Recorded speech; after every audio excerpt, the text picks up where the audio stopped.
This Yukon behind me occasionally overheats. 90% of the time we don't have any problems out of it whatsoever. We can sit in traffic all day long. But every once in a while we'll go through a school pickup line or get stuck at a stoplight and the gauge starts to climb. Today we're going to fix it. If this video helps you, please help me by clicking the subscribe button. Now I suspect there's one of two things going on with this Yukon.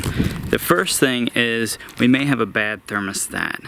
And the second thing is we could just have a very dirty cooling system.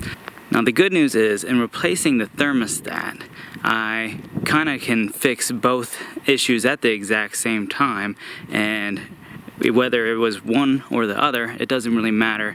The labor's the same. Thermostats aren't too expensive. You can get them for pretty cheap. I've got an OEM one I think I paid around $30 for, and it's good insurance, so just go ahead while I'm in there and replace it. And I'm going to do a radiator flush at the same time, and we should have a very good running Yukon when this is all done. I should probably mention that there's a couple reasons I've come to the conclusion that I either have a bad thermostat or I have a dirty cooling system that's occasionally clogging. One reason for that is because when I remove the cap from the radiator reservoir, it is under a lot of pressure even after it's cooled back down. So I feel pretty confident in saying I don't have a leaking cap.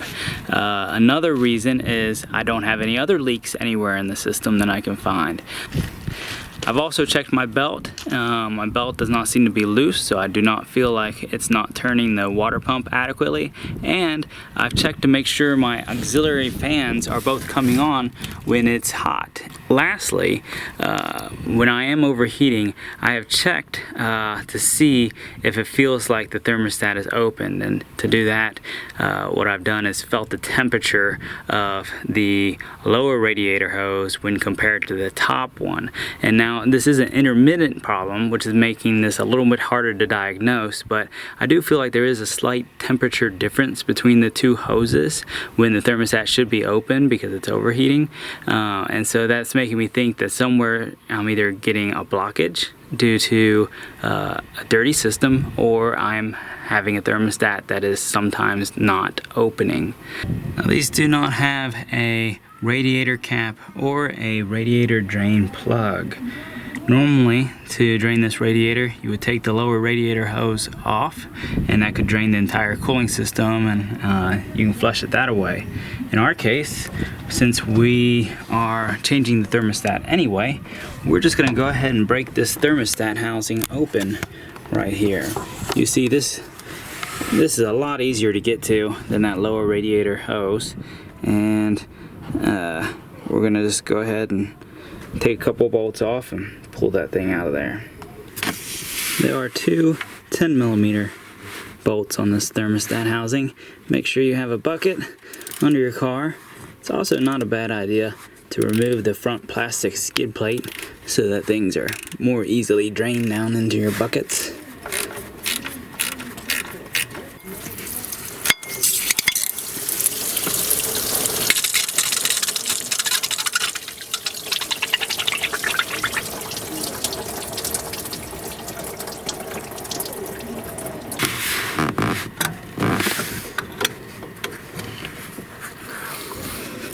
There's the old thermostat.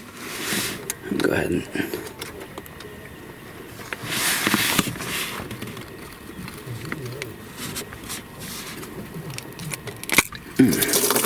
pull that out of there.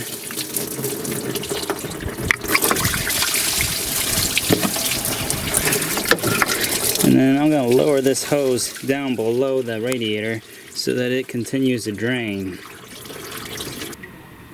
Definitely have some crud built up here in this thermostat. Now we're going to leave that out right now, and we're going to go ahead and just hook this all back up.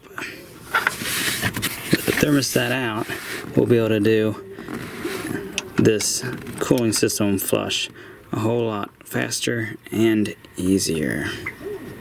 Now I'm going to refill the system with a garden hose.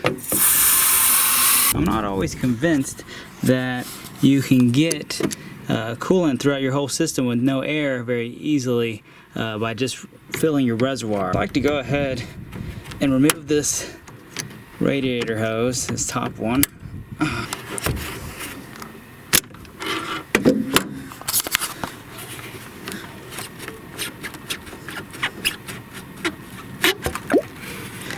What we're gonna do is squirt the hose into both sides of this and make sure that this system is just absolutely full of water.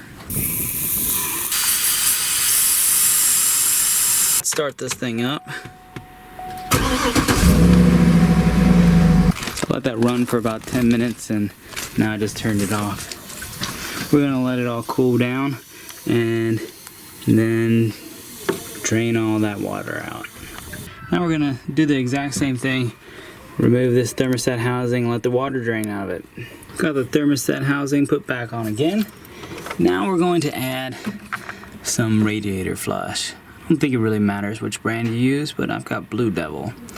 So we're gonna pour the entire contents right into this reservoir.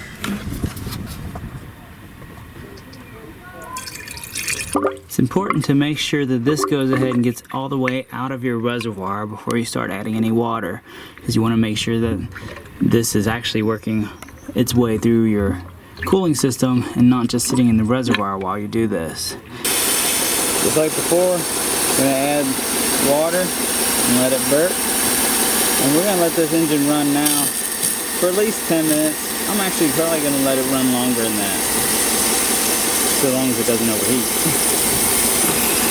And turn your heat on.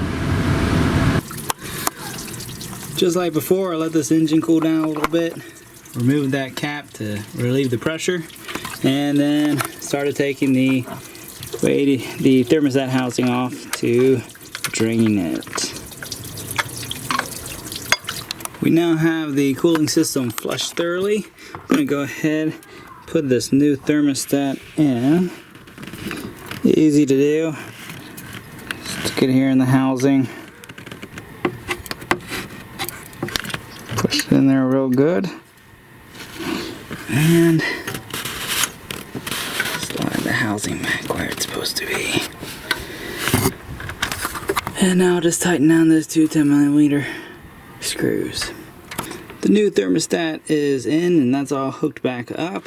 At this point, I would normally start filling this vehicle with a 50-50 mixture of distilled water and coolant, but I'm not entirely convinced it's fixed yet, and I don't really want to spend money on coolant that'll just get flushed back out if it's not fixed.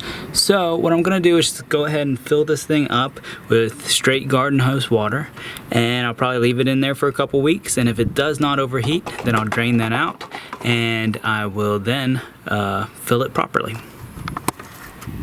So I ran this thing for 2 weeks with garden hose water in it, and it never overheated. And so then I went ahead, drained it one more time, and filled it up with a 50-50 ratio of antifreeze. Then after that, it's actually been probably 5,000 or 6,000 miles because it's taken me so long to get around to editing this video. But I'm now filming the last little bit, and I can tell you with 100% certainty that this thing stays cool all the time now, and no more overheating issues whatsoever. So I hope that this video helped you. If it did, would you mind helping me by clicking that little subscribe button down there? I appreciate you.